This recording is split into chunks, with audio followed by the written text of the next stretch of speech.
So the Minnesota Lynx defeated the Phoenix Mercury in Game 1. 82-69 was the final score. On the Minnesota side, I think the biggest thing for me was just, for anybody really, was Courtney Williams. Courtney Williams was absolutely fantastic. 11 for 19, 23 points.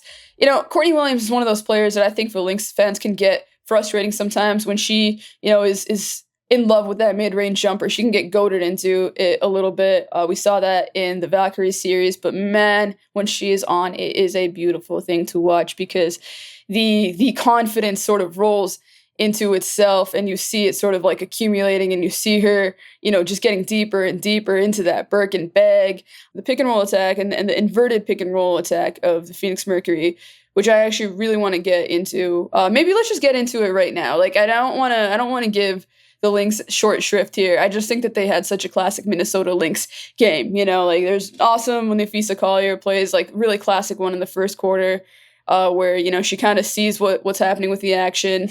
Tells Courtney Williams to screen for her off the ball, cuts, gets the ball, and scores. Like, that's how Nafisa Collier gets her points.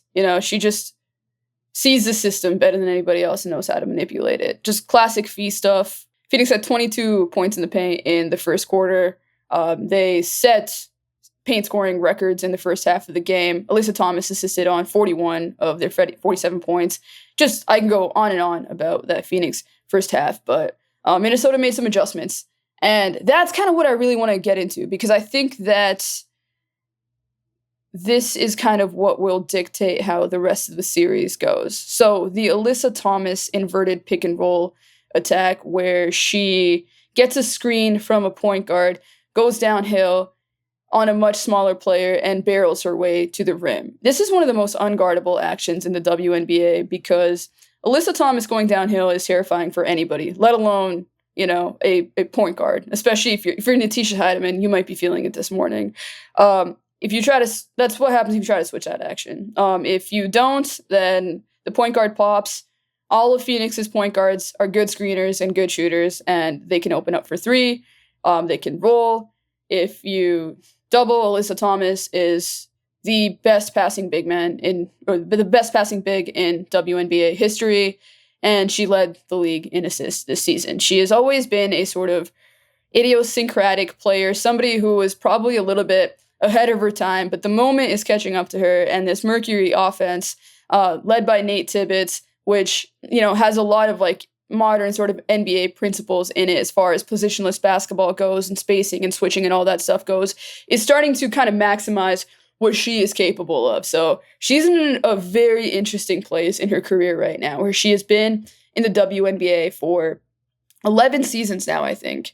And she has been to the finals. She has made deep runs in the playoffs, but she has never won a title. And for a long time, people kind of came to the conclusion that because of the way that she played, because of her lack of range and, her lack of traditional isolation scoring ability is how I'll put it, because I think she's one of the best shot creators, if you're going to be a little broader with that term, that we have ever seen.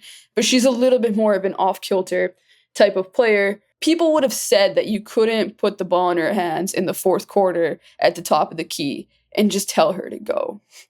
And that would have been the critique. And I think that Nate Tibbetts has really challenged that critique this season. And I think that part of the reason that Phoenix lost this game is because they got away from that. And I saw after the game this sort of idea that Minnesota has solved what is the inverted pick and roll, one of the hardest actions to guard in the WNBA.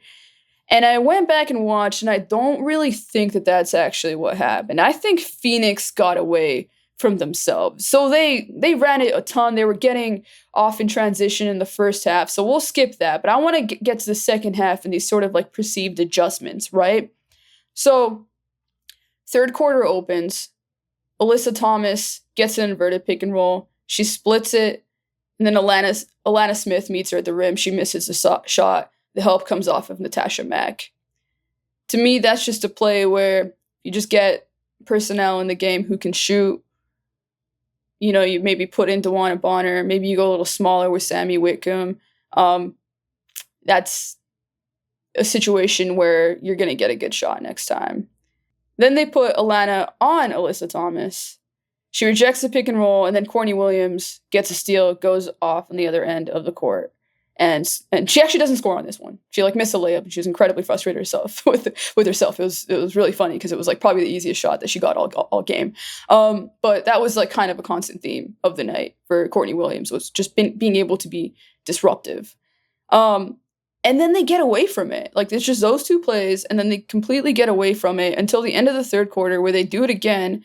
And this is the play where Natisha Heidemann gets hit pretty hard on the elbow.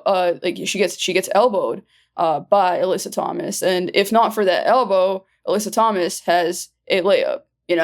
And then they do it again in the fourth quarter as well, and it creates a wide open three for Monika Koamakani, who just misses. Then she creates a wide open three for Kalia Copper in the corner, which she makes. Then another open three for Kalia Copper. Then another open three for Whitcomb. And then another open three for Kalia Copper. Every time they ran it in the fourth quarter, they created a good 3-point opportunity. It just so happens that they also only made 3 threes on the night. And they missed 20, which is... but it wasn't, I went back and looked, it really was, these were good shots. And the whole game reminded me a little bit of game 1 of the first round. And Alyssa Thomas said as much, where they just missed some shots. And the other thing that reminded me of game 1 was they were a little suboptimal when they got away from Alyssa Thomas.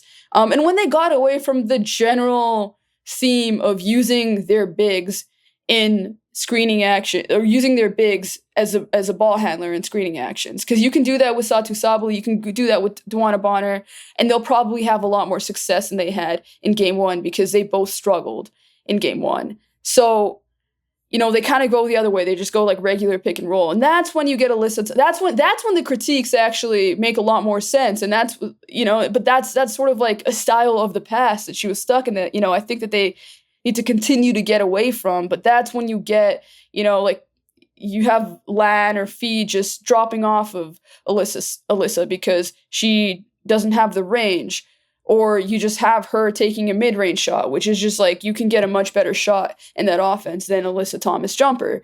So that's kind of what happened in my eyes, and Sammy Whitcomb, in fairness, she was in a lot of those actions. She did a great job. She had a good night. But it just wasn't necessarily the shots that you want. And then you started to seeing the turnovers pile up because the court got really, really congested. And I just don't think that has to be how Phoenix plays at all.